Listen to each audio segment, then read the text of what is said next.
How you guys doing? This is your girl Erica from the Classy Climb blog. Listen, we're running a little late today, but I brought you some of the best. Okay, I go on the internet, I look for the best people doing it in their field, and a lot of you ask questions about. Listen, it's 2021. What about all these distressed fire sales? Well, first, let's show you how to get into some of these auctions and make that money. But also, I'm gonna let her introduce herself. Easy Money Ash. Go ahead and drop it in for the folks. Hey everyone, thank you for having me again, Erica. I really appreciate this opportunity. I am Easy Money Ash, also known as Ashley Frazier, owner of LHL Transport Inc. We are a trucking fleet. I also have other things outside of that. We're trucking fleet. We also offer management as well as light maintenance for your truck. We touch a lot of different things, credit. So if you want to stick around, hear this ride. Hear this ride. All right. So usually I start people off with what? How'd you get started in all this? Right? Somebody introduced it to you. Did you just come on the internet one day? How'd you find some of this stuff? Yeah, so it's a special story because it's close. It's close to home, and it's always been a value of mine. So as a teenager, I had the entrepreneurial spirit. I had that spirit. I sold CDs in high school. I was an artist at one point. So as an artist, I was always into just pushing myself. And then I had a management latch on to me, and from there I just went forward, got the attention of larger labels. Later left that alone. I went off to college. So in college, I majored in business. I knew straight on that I wanted to be a businesswoman. So I went to the School of Florida A&M University, FAMU. I received my master's in business there. All right now.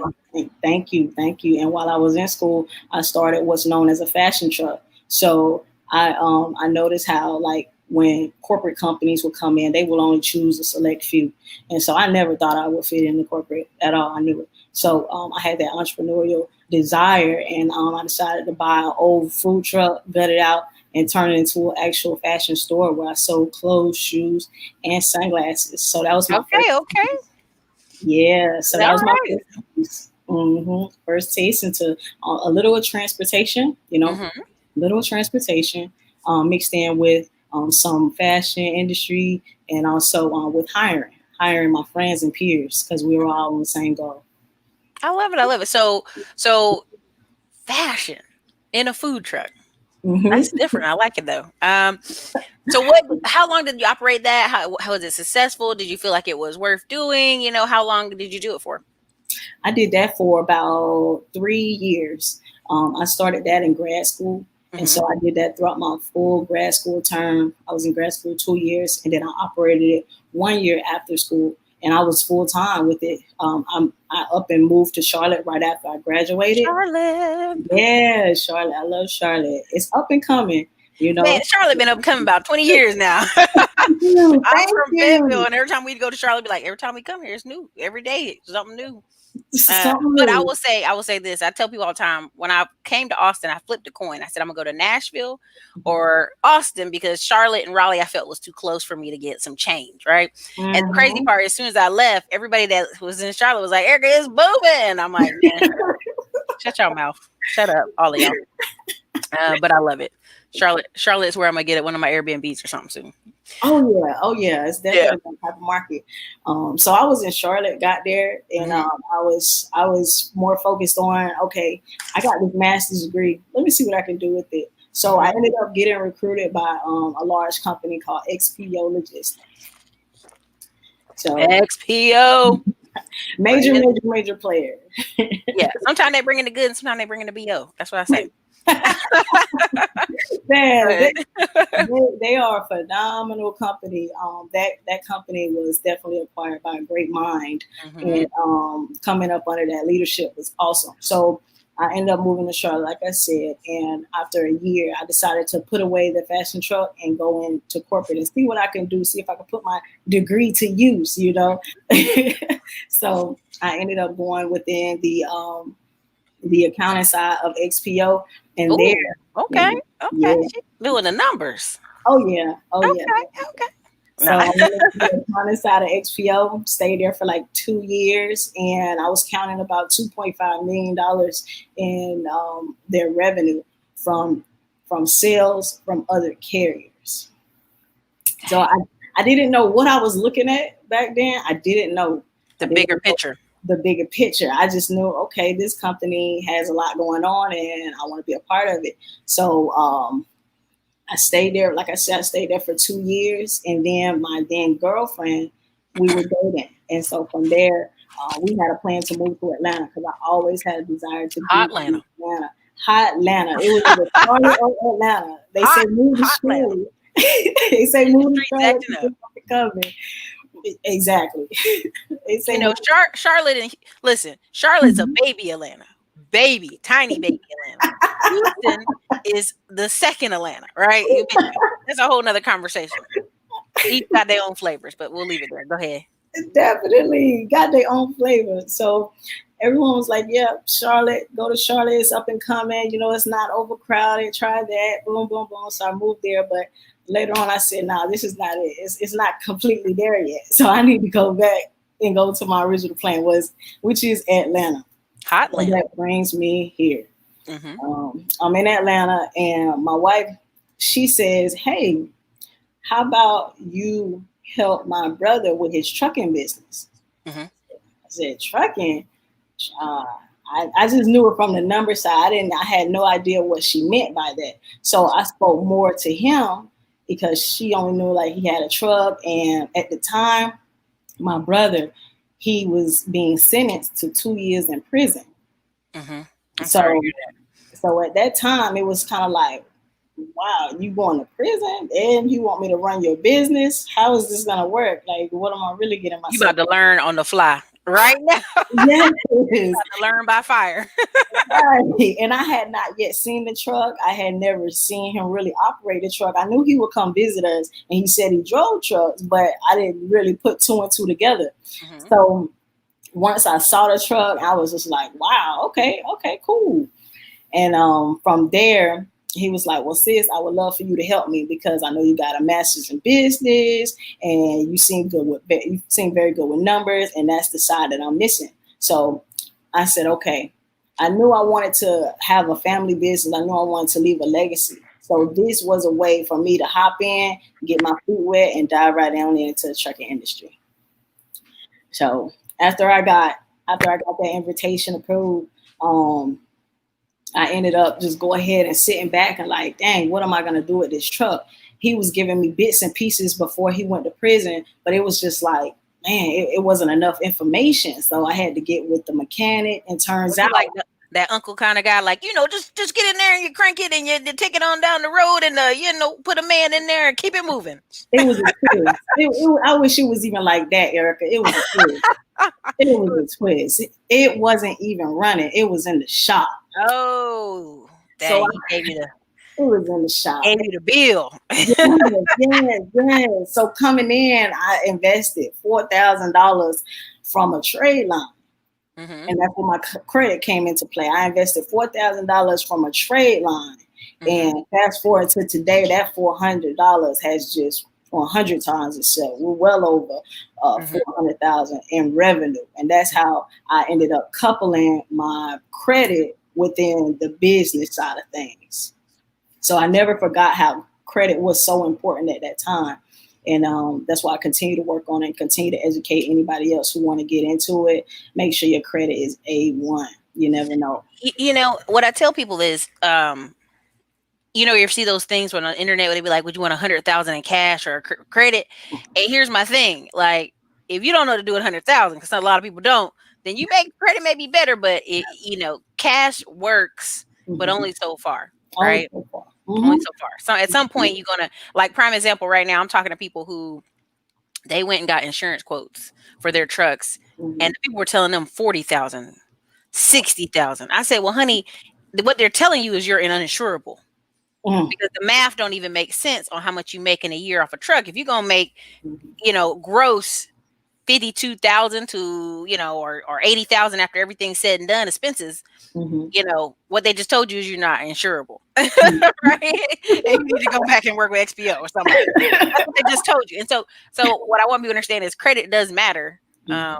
For some of these things, when you start trying to get into corporate America or you start trying to get insurance, it will hit you. But yeah. Go ahead. Yeah, and I went the long way. You know, some people aren't even as fortunate when they invest on their credit and they expect a return, and some of them just never get that return. So you got to understand business too, coupling it with that credit, because, like you said, it can be a weapon, but it also can drown you. So yeah, so I just kept pushing. I kept pushing through the adversity.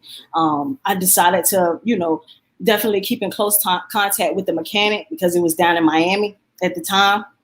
And man, when it was down there in Miami, it felt like it would never come home. I'm telling you, they be down there working on your truck for 2 months. You be like, what is y'all doing? What are you doing? Get off the nightclub and get up in here on the truck. So I used some of the contacts that my brother had left with me, and he left one guy who could move the truck for me. So the guy ended up, every time I needed to be moved, I had to call him. Then I had to get him to move it. So when he would move it, he would charge me. So I'm like, man, okay, I need to know more about this. I need to know what I'm into, because this right here it's not gonna work. It's not gonna work, and it's not even on the road yet. So man, so that's why I decided to, okay, let me take a step back. If I decide to be a CEO today, I need to dive deeper, and I need to put myself in the seat of a driver. So I needed to understand what a driver would go through, and not only from the business side of things, but also from the front seat. So that's where instead of just going out and finding a driver and winging it, I decided to go ahead and get my CDL for myself. So I am a CDL holder, and I ended up going back to my roots at XPO. I applied for a position and ended up getting that position with XPO, driving for them. And I stayed with them for about a year and a half just to learn. And I was engulfing myself. I was a driver. I was thinking like a driver. I was conversing with the drivers. I was really undercover boss. Nobody knew what I had going on. Right. Well, okay, so one question with that. How long did it take you to get your CDL? It took me about 4 weeks. Okay, 4 weeks. Yeah. And would you have done it the same or stayed as long as you did? Oh. Right? Because, I don't know. I'm always like, I'd got in truck 6 months. I'd be like, all right, I got this. Let's go. Let's get out of here. Get a person in here. Nah, you know what I mean? I'm always asking. No, it was calculated. It was good investment in your time, though. Yeah, it was definitely great because I was getting a driver's check. I was getting paid, great wage, getting paid, and but I was working hard, Erica. I was working. Because you were owner operator, right? Oh man, no, I started from the bottom. I started as a company driver. Got you. I went all the way to it's not the bottom, but I didn't start in the ownership role. Right. So I just started as a driver, getting trained to drive, doing pickups and deliveries. I'm doing like 11 pickups per day and 13 deliveries on the back end. And after that, I will come back to the dock and break the trailer. So I was doing grunt work, really, really in the trenches. And it felt good because I was learning some stuff that I needed to know. Like, drivers will tell you anything. Oh yeah, they will tell you anything to get out of working hard. They chatting patties, hour story for 10 minutes. So I was seeing how they ride the clock. I was seeing how they'll pinch here or take this equipment, or I would see how some would take care of the truck. Then I would see where some would hop in the truck, didn't do no pre-trip, no nothing. I was type of stuff, and I'm like, okay, not one driver is the same. The Keep Trucking app be getting me every week. They be like, they ain't hours of service. They ain't do no pre-trips. I'm like, look, man, every week we got something with you. Come on. Every week. So yeah, it's definitely something every day, even running the company is like something new every day. Like today I had a driver and he's really, really in depth with wanting to get back home on a certain day. But in order to get back home on that certain day, he has to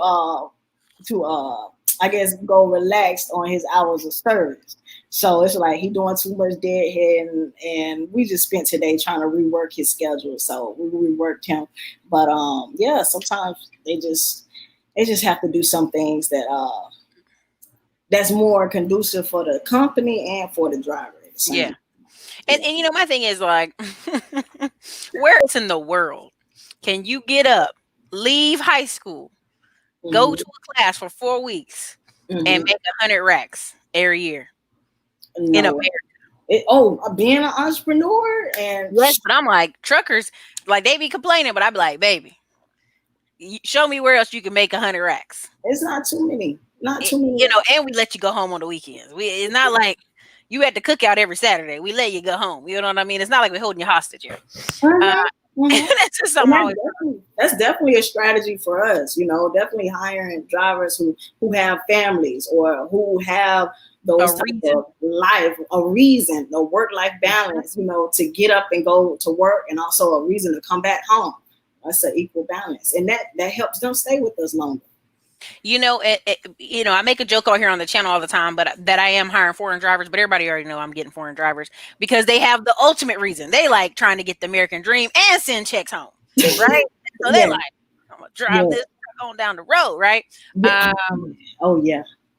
And also too, sometimes the young guys who are just trying to get about 23, 24, you know, they just trying to get some money, right? Get in their pocket and change their life. Those are good ones too sometimes. Oh man, and we hire drivers who are felons, so they gotta keep a job. Listen, they gotta report. They gotta report to their PO. They gotta keep that child support going. You know, stuff like that really matters. They can't be job hopping, doing all that extra stuff. That's part of what I'm thinking of too. Like, not that. Listen, and people may watch and be like, "Dang, Erica preying on people." No. We're trying to find people who have the incentive to work, right? Because you are in destiny of your time. Like, you can get there early or get there late. It's up to you. Now, don't get there too late too many times on me, but you can get there in a time, right? A timely manner. And so, one thing I noticed is I would have two drivers that I really like.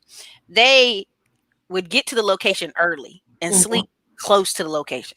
And then I had this other guy who used to be a company driver, and he was like, he'd take a nap at the gas station an hour away, and then he'd be late. Sometimes he'd be like, well, I didn't realize. I'm like, the good driver knows, let me get as close to the place as possible. Yeah. I'm gonna take my nap. I'm going over here and take my nap. I got time. Yeah. It sounds like he used to be riding the clock. Yes. Right. Like, I'm gonna get there. Yeah, but you an hour away from there. Let's get a little closer, right? So now that, how many trucks do we have at this point? Because we want to get to the auction part, but we want to like get through the journey of like, listen, she got in the truck. What you got out in the truck about a year and a half, you got out. What did you do once you got out the truck?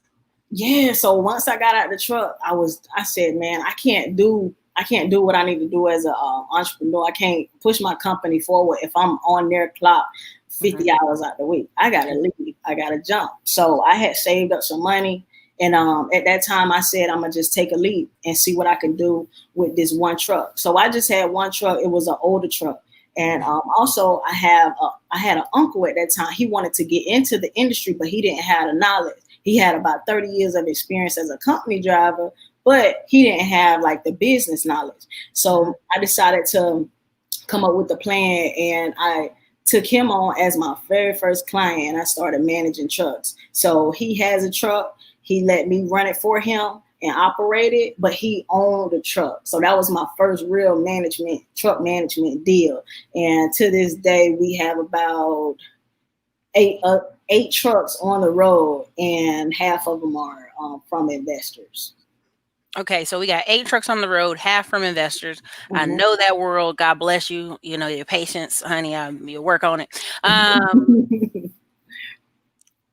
So that happened for over the course of, from then up until now to this. Okay. So you've been in about 2-3 years now. Yeah. Okay. So along the way, as you're doing this, as you have it, get these trucks, I notice you post often on your page of auctions, right? Because there was a season when that Rona first hit, they were like 18 grand, 20 grand, come get this truck, right? And then it popped back up to 30, like nobody's business. So on your Instagram, you share often about auctions. And so did you get any of these trucks from auction? Did you get all your fleet from auctions? How'd you do it? It's more so now we push all the investors to get from the auction. But coming in with that first truck I had, that was bought from a larger fleet. It wasn't Mm-hmm. from an auction, right? So that truck gave me so much problems going back. I ended up selling it, and I used that money to help us get the next trucks. And the next trucks also, from the investor side of things, they came from a dealer, a large dealer. Mm-hmm. So this dealer is very well known. Man, we went into that dealer thinking that they was very trusted, because you would look down timeline sometime and you will see these dealers advertising. So they seemed trusted in the market, and asking other owner operators, they had good experience with them, and we just went for it. So I went with the investor, and he was telling us, he meaning the Penske salesman, he was like, yeah, we got a deal going on. You can get this truck 38,000 out the door. So we like, oh, that's a deal. So at that time, it seemed like a deal. So yeah, we ended up getting the truck and purchased the truck. From there. Problem after problem. I said, wow, we got this from a dealer. This shouldn't be like this. Man, let me tell you, we got four from a dealer that I'm like, I basically got on the phone. They gave me like 10K because they were like, well, we don't know what's wrong with your trucks. I'm like, right. You know. So we ended up getting two at that moment. Got two at a time. And it was like we was having so many problems. Right? And in that time, also, I said I was full time just being a CEO. So that time, that's where I circled back. I said, hey, I approached the investor. I said, hey, as a courtesy, I'm gonna hop in this truck. But me in my back of my mind, I'm just getting more research on how it feels to be over the road at this point, because at XPO, I was more so local, doing pickup and deliveries around town. So now I needed some more insight until at what point does the owner operator, clash with a fleet owner? Like, how does that work together? So I wanted to know the driver perspective from being over the road. And I hopped in that truck, and one of the trucks was great, but that other truck just kept giving us a little issue. So we said, going forward, we're going to pick a new strategy when it comes to getting these trucks. And by that time, the authority was picking up. We had just started our first contract. We landed our first contract with Amazon. So Amazon helped us kick off our business for the first three to 4 months. And after that, man, that's when the pandemic was like blowing up, but nobody really knew about it. So we just hitting it hard. And from there, we was like, hey, let's switch gears and check out this auction. And so we started doing our research on several different types of auctions. And we came across a few of them that were really, really good for us. So we ended up trying it out. And at that first auction we went to, man, we hit gold. We bought one truck for about 18,000, and the other truck for right at 20,000. So wait, before you finish that sentence, everybody, if you're looking on the screen, I'm showing you from her Instagram page. This is the price of a 2019 Cascadia. It was $114,000. This is basically you posted this in 2020, so almost 1 year old truck. And so this is why we're talking about the auction. This is why we're talking about buying used trucks and being careful as you buy them, because used trucks can be from 20,000 to 40,000, but a brand new truck, 100,000, and that's why we're bringing it up. But go ahead and finish. Yep. So we ended up finding a truck. We were all out 39,000. Now, if you go back to what I initially said, that truck that the investor got from Penske, 38,000 for one truck, 38,000. And these two trucks were comparable. Both one of these trucks that we got from the auction were actually newer, and they were fleet maintained. And that's something that's very, very important. When you're looking at trucks from the auction, you always want to get a truck that's fleet maintained, something where a larger company kept up with. They had a diesel mechanic in place, and they were constantly bringing that truck in for the on-time PMs. They was constantly making sure the tires were good, any rust was not visible. Anything that could go wrong with that truck, they have a mechanic to take care of it. So that's what we target, fleet maintained trucks. And so with that being said, these two trucks that have come into our fleet currently that we own from the auction, they have been running without any issues. And we paid half the price for them. These trucks, one is a 2014 Freightliner Cascadia, and that came with 400,000 miles on it, and which is fine. That's equivalent to like a $40,000 miles on a car. That's fine. And the other one was about 500,000, and it's 2015, 500,000 miles on it, and it's a Volvo. So these trucks have given us less issues than our previous trucks from the dealer, and also they have been consistently running without going down, no major issues. And that's why I tell anybody, please check out Dodge. Listen, after I spent 50 and 60K, like, let me tell you the craziest story. I spent 60K, brand new, beautiful, baby blue truck. 3 weeks later, the driver flips it over on the highway. Oh, I remember that. Pay cash. I remember. The insurance company tried to give us the fight. Like, well, technically, we just submitted the policy. We just did. I'm like, They were like, we might be able to give you 40. I'm like, we just paid cash 60. You have to replace the same exact truck. And they're like, well, this year model, and like, girl, they were trying it. They were trying it. So that's why I'm like, I'd rather invest 20, 30. Because this is how I look at it. If I take 25 to 35 and I take it to a house in Detroit or Tennessee or Macon, Georgia, or Augusta, Georgia, somewhere in, a little where I'm gonna get maybe $800 a month, right? Maybe Section 8, maybe 1,000. Depending on the areas, it'd be like that. Yeah. But if I put that same money in a truck and I have a consistent driver, I'm going to clear $5,000. I'm saying gross, $5,000 a week gross, right? Yeah. Just low numbers. And then when it's all said and done, after I pay everything, I probably walk away with $8,000 that month, $7,000 that month. So it's hard. The only thing that's different is dealing with people. That's the biggest part of the industry, is dealing with people. So yeah, it's definitely people intensive, and that's our sauce for getting a consistent lanes, and that's how we've been able to scale too. Because we have consistent lanes that we deliver to. We focus on light loads, which saves on the fuel. We focus on the driver schedule. So based off of the driver schedule, we want to find loads with that same schedule. Don't try to force your driver into doing something he don't want to do, because you're going to end up losing that driver, which is going to put you in the red for weeks to come. So it's about consistency with these lanes and these loads. Man, I love you got so many Volvos. Volvos is a nice truck. It's expensive. When they want to break, they gonna break on you. Oh yeah, they gonna break. They gonna break because they got a certain way they ride, and they picky. They ride the way they ride, but if they can't ride like that, it's shutting down. Okay, so you started going to auction. You started doing online auctions. What's something, if someone's starting today and they want to do auctions, what's something they need to be like, watch out for? Is there tricks, just general stuff that you can kind of tell us about looking at truck auctions that you think they should watch out for today?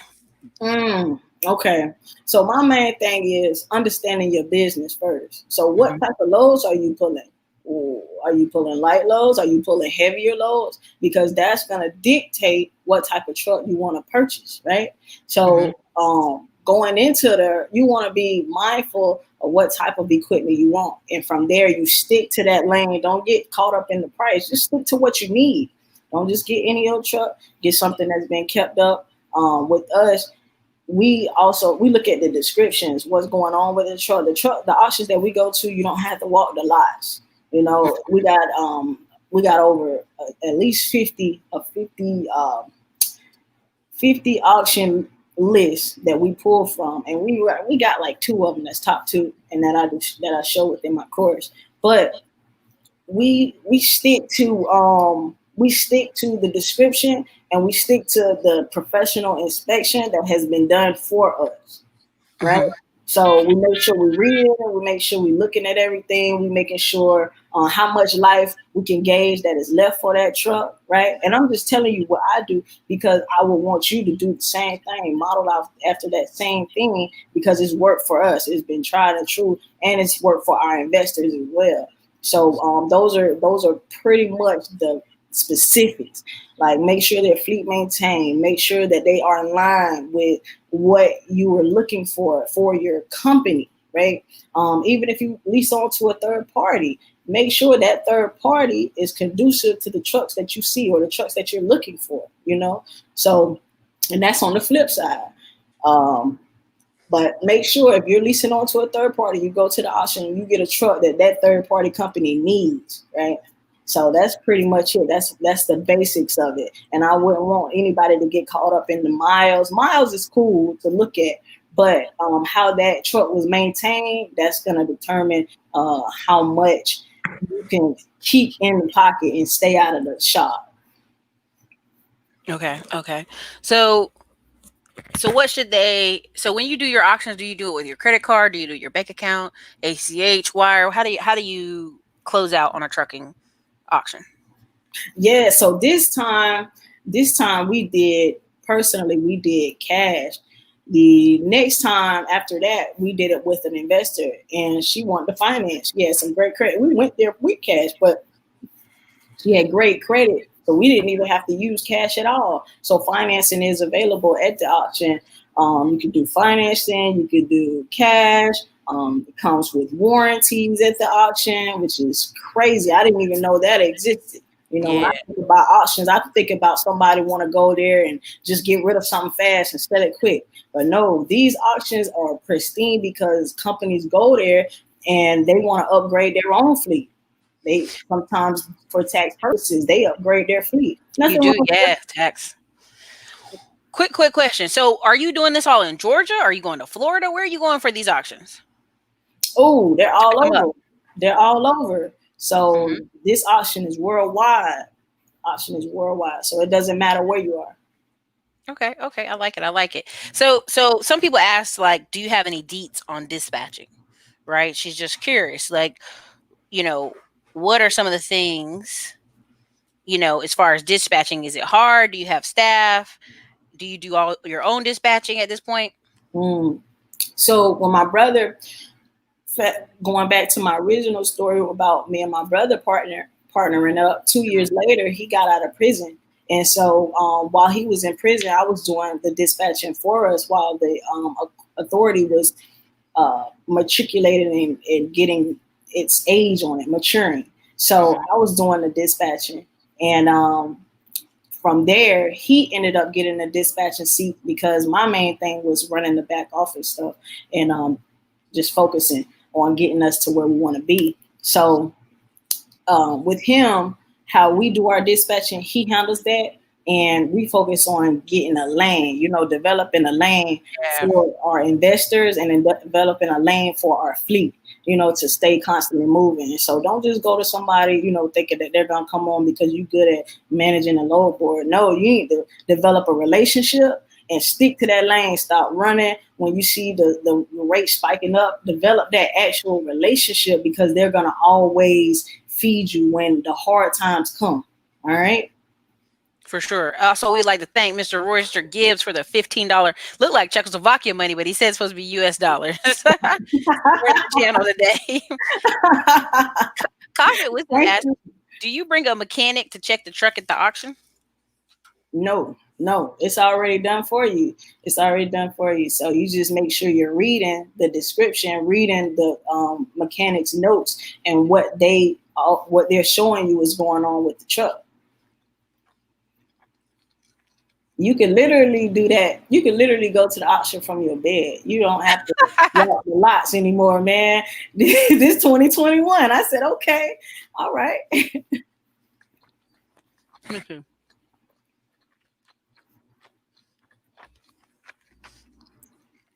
Scream asks, why do people leave trucking at a high rate? Do you mean leave jobs, switch jobs? Which one do you mean? Yeah, which one? They said, I'm glad you're hiring brothers coming out of jail. Everybody need a job. Oh, yeah. And, man, those guys coming out of jail, especially previous drug dealers, they know how to hustle. They know how to hustle. My God. Everybody used to sell drugs is now a truck driver at 40. There's money in it, baby. They make more money doing this and ain't got to worry about nothing. Yeah, exactly. Erica, it's so many ways to get it in this industry. It's a million ways. And you can go sit down when you're ready. Like, there's a lady, we did an interview, but I'll have to do an interview again because it got, the audio was real bad. And she basically drove for years, and then she was like, "I'm done. I'm gonna be a broker and a dispatcher." Now she a recruiter. She doing all kind of stuff. Dang. So, switching it up. You got to switch up your life. So when it comes to all this that you've learned, now you got a lot of related posts on your page. And now my stance on credit is changing. Techniques are changing right now. What are some positive conversations you can have about credit at this moment? I would say get around people who have good credit, and also make sure you have make sure you go in with clean credit. Like with anything you're doing, make sure you have clean credit, because you never know when you may need to lean on it. So understanding a technique like authorized user, like becoming an authorized user is as easy as you saying, okay, I'm gonna call my grandma today. I know my grandma, she got a credit card from MasterCard, American Express, that she's held on for the last 20 years. Let me call her and make sure she still has it active. If she has that active, you could literally ask her to put you on as an authorized user. All right, put you on air as an authorized user, and you will gain all of that history that's on her credit card. So to somebody who you want to purchase a card from, a financer, a bank, whoever, to them you look very attractive because you made consistent on-time payments for the last 20 years. And if anybody on my timeline or anybody in my direct circle, they need that assistance with credit, I'm their cousin automatically. I'm like, hey, I'm calling up the bank. I'm helping people by putting them on my credit. I'm saying, hey, I have such and such, and they're looking to become an authorized user on my credit card. And I also have a couple of other business partners' credit cards. I use their trade lines. I use and I place people on them. And depending on how many points you need to boost yourself, I have you choose which one you want to, which card is good for you. So like a 20 to 30 year card is going to boost you over 100 points instantly. It'll take at most about 3 to 4 weeks for the three credit bureaus to pull that information onto your profile personally, but you can get instantly 100 points plus just by being on there as an authorized user. And the same for any other type of card. Like if something is, if a card is 5 to 6 years old, you're going to get about maybe 70 points instantly. A card that's 2 years old, you probably get like 30 points instantly. Right. So just do your research within your immediate circle of who has really good credit. And if they have any trade lines that you could hop on for sometimes. I personally have some available. If you don't have anything, you can be my cousin. All right. Now on your page, you put need business funding. Try Capital One, Discover, Lendio. They poop on Discover everywhere because they don't give all these crazy bonus points, but they're still decent. Number 2 is Lendio. Number 3 is Shopify Loans. Number 4 is Cabbage. Number 5 is Blue Line. Blue Line was the hookup in April with that PPP when it first came out. That's all. Number 6 is Funbox. Number 7 is SBA. You need to have at least a 550 and you good. This is true. Yep. I say Capital One Spark because that was the first card I ever used. They're gonna keep you at 2,000 forever, but yeah. I was like, why do I even still have this card? I think I stayed with them like 2 years, and then on the next card they gave me like 12. And I got a trip, man. It's crazy. And Discover, I tell you, I have a credit client right now who just opened a business in like November, right? But has good credit, fairly good credit in the 700s. So I said, hey, go apply for that trade line while you're on the authorized user. And that's the strategy behind it. While you're on that trade line, go apply for other primaries, right? Get your credit profile built up. So when that trade line comes off, once your term is done, once that trade line comes off, you have something to, keep it going, keep your momentum flowing. So, but back to what I was saying. So I have a client. The company is super new, like from November. I had her go ahead and apply for that Discover card, and out the gate, she earned $4,200 from just business credit, right? It had PG on it, but it was a brand new business. It's not many places you can go to and get $4,200 for a brand new business. You know, other than that, that's why I put Discover on there, because they've been pretty good to clients. So on your page, I'm laughing. Do you see what I have on the screen right now? I don't have a job. I don't have a job either. Let's move to Atlanta.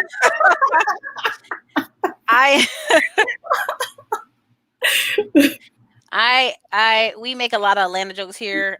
The rumor is I'm gonna be banned from Atlanta from visiting.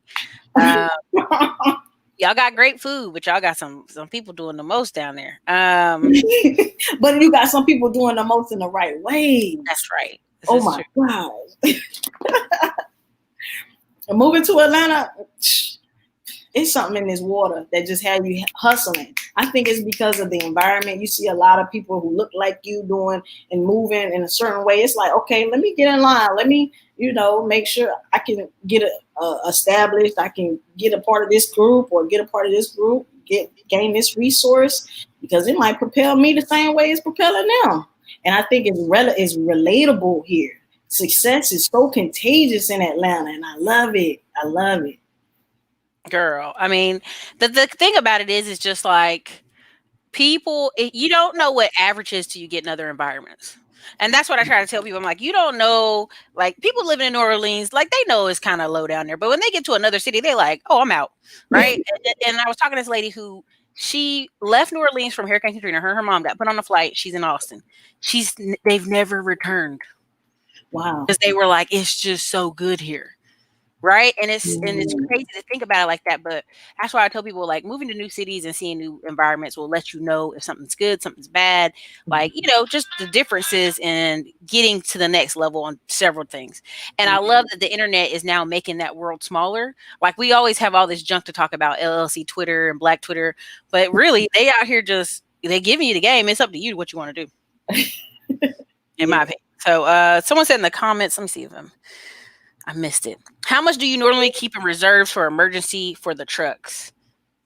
Oh, it depends on how many trucks you have. So I'll just break it down. Like, let's just say they got one per truck. I'll say about 10,000. It's good to have in reserves. I agree. Because that AC went out this summer in Texas. Honey, he got out that truck. I said, well, the AC in the front out? He said, no, in the bunk where I sleep. Ooh. I was like, I really want to be like, why can't you close the curtains and keep the AC running? But, in Texas, they don't play that. So they'll report you. I was like, take it on in the Freightliner. I ain't even going to argue. Is it muggy out there in Texas? Like at nighttime? If you in Houston, you in swampland. Okay, you got New Orleans swamp level heat in Houston. And also if you go towards Baytown, that's water. That's all on the water. So yeah, you got that swamp heat. But if you in Austin, it can be in between. You go to Dallas, it's a little bit drier. But it's hot. It's 110 degrees. You know what I mean? It's not even no joke. In the summer, I don't even like we buy packs of water, like 24 cases of water, and give it to them. That's like hey, here you guys go from the office. We just do that, right? Like even one time I had a driver, it was team drivers, and they got mad with each other. And one dude was like, well, I gave him all my water. And we're like, what? He had like 6 cases of water. And it's the summertime. And so we're like, bro, we can just buy you some more water, like $30 of water. But it's that serious because it's summertime in Texas, right? So yeah, they were with each other, so they had to separate. And that's another thing. It's like APUs are good for truck too. Yeah. Having an APU, they're not cheap either to put on if you don't got one. They got a what? They're not cheap to put on if you ain't got it. No, about good 8,000. I like this post you have here. Want to be productive in 2021? Flip your stimulus check. Start a business. 5 business you can start with $600. Truck wash service, which that guy makes 80 pop off me off every truck. Math 80 times 10 trucks at one time. It takes him usually 2 days. Backup office support, driver recruitment service, mobile barbershop. Okay. Black Hipster said, what type of trucks would be good for daily runs in and out of the port in Savannah? Something that's newer than, I say to be safe, newer than 2010. Something that can pull heavy. So you want to make sure that horsepower is up 475 is good horsepower. And you want to make sure it's a sleeper. Don't try to get a day cab. Love trying to get that day cab. I'm like, now you and I both know it ain't gonna run no 2 hours and be back home. That's just not right. Your driver want to relax, so get a sleeper. And also when times dry up, like when the ports dried up recently in the springtime, those drivers had to hit the road. So you already got a sleeper in place. If you got that sleeper, go ahead, put that driver over the road. He want to make money for his family. Trust me. Yeah, girl. Right now, I looked at trailers and they were like, ooh, $26,000. It was like a 2017. I was like, come on now, y'all. For a trailer? Yeah, they were asking me that I want a 2022 utility trailer. Mm-hmm. That's the name of the company.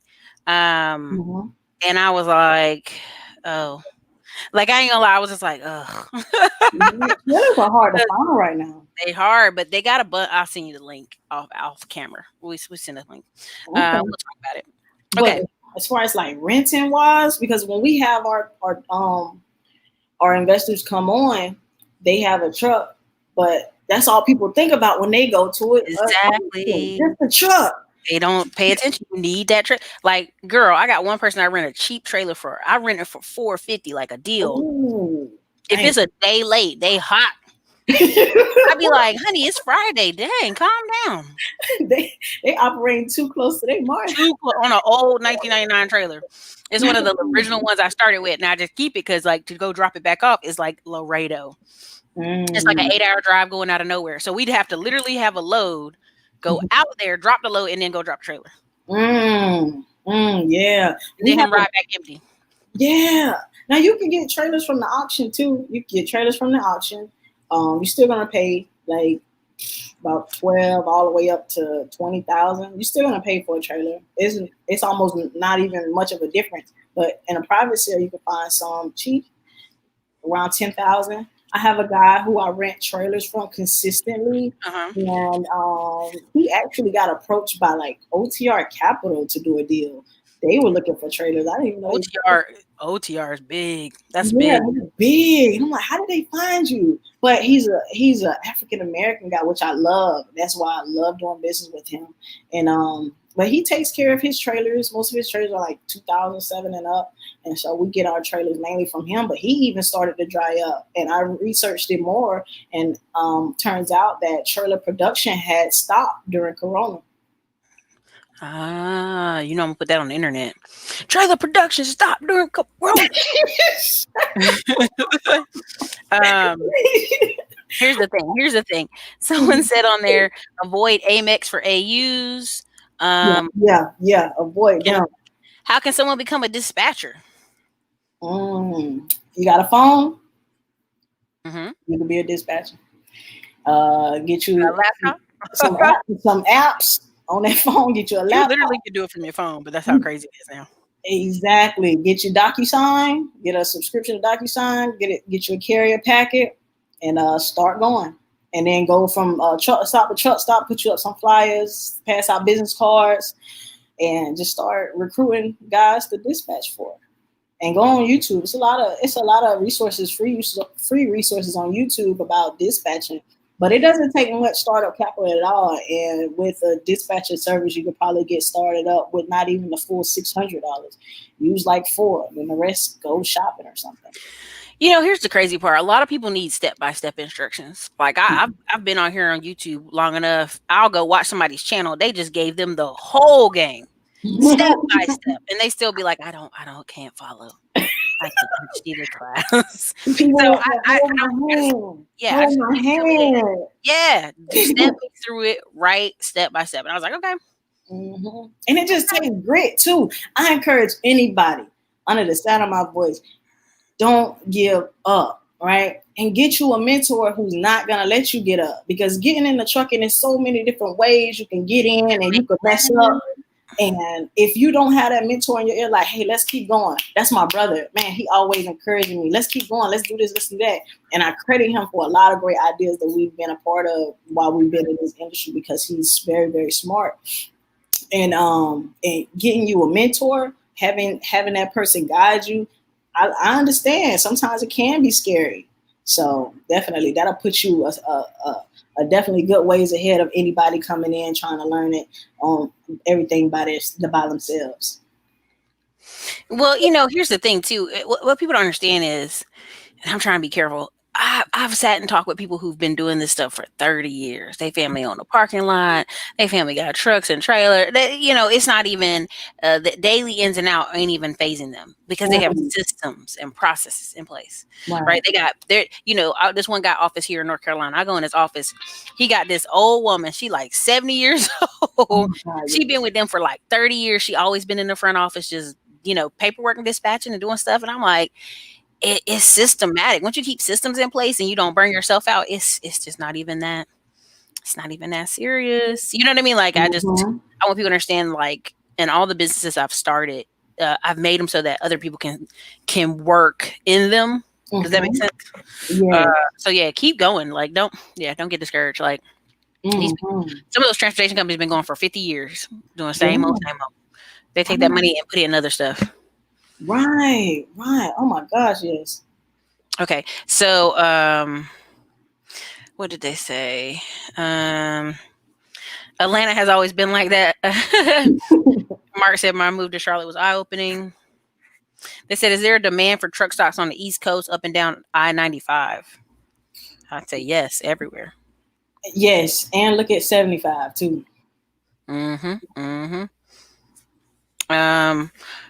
Okay. It says I have 2 trucks, both are with Landstar. My vet driver makes money, but my young driver is not. Frustrating. How is he not making money? Talk to us. It depends. What lane do they have him on? Is he on the same lanes? How often? Too many breaks? Yes, he taking breaks. What's his schedule like during the week? How much are the loads paying? Make sure you're looking at those rate cons and understanding what the loads are actually paying. If they're comparable, he should be making money. Are they running the same amount of loads? Both of them? How many miles a week?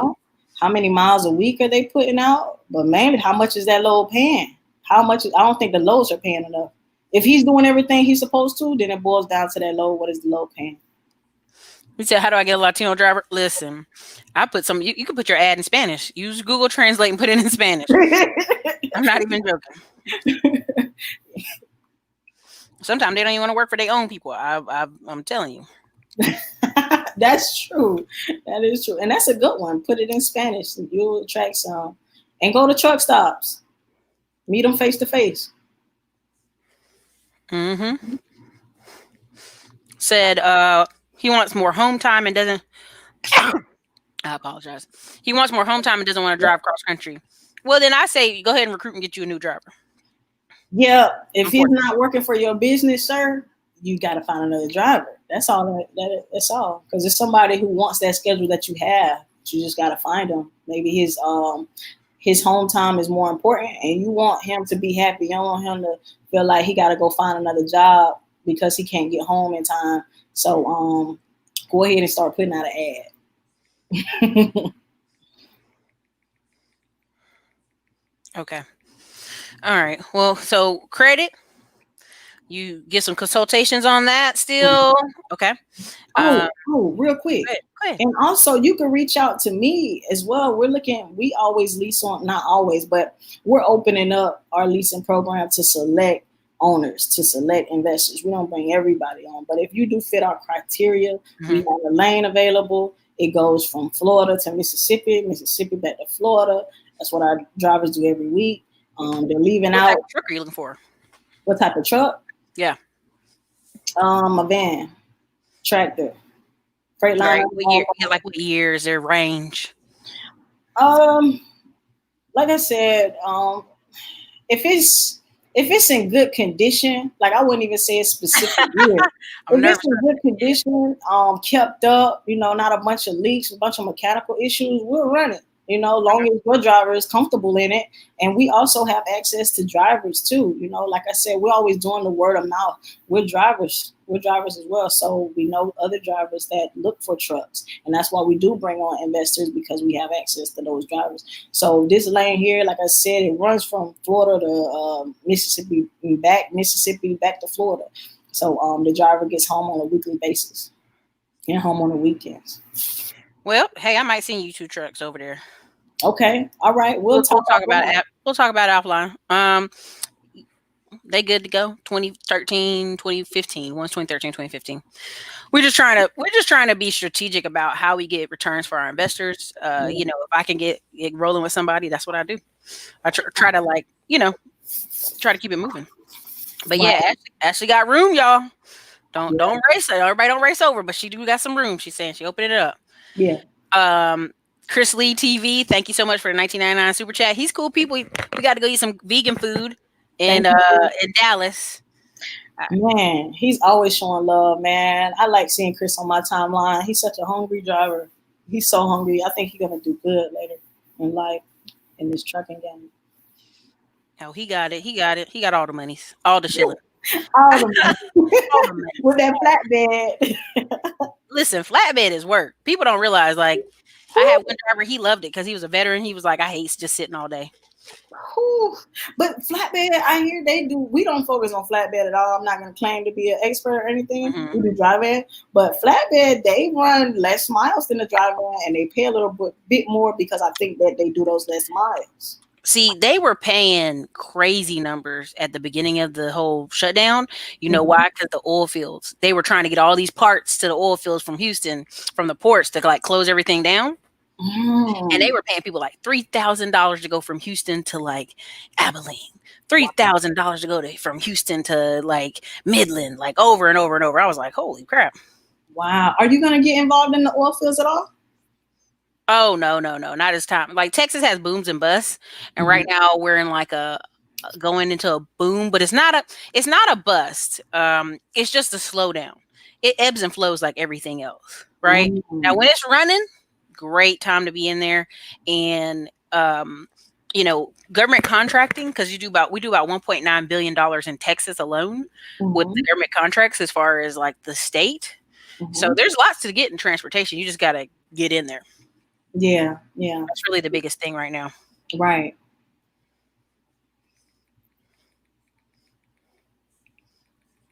But everybody, where can they find you on the internet, and where can they like book calls with you? Where can they, all that good stuff? Drop it for them. Hey, so you can find me on Instagram, also on Facebook, but I mainly stalk everybody's timeline on Instagram. I love Instagram, love it. Find me at Easy Money Ash, EZMONEY ASH Ash. And yeah, that's where I am. If you want to drop me a line, send me an email at info.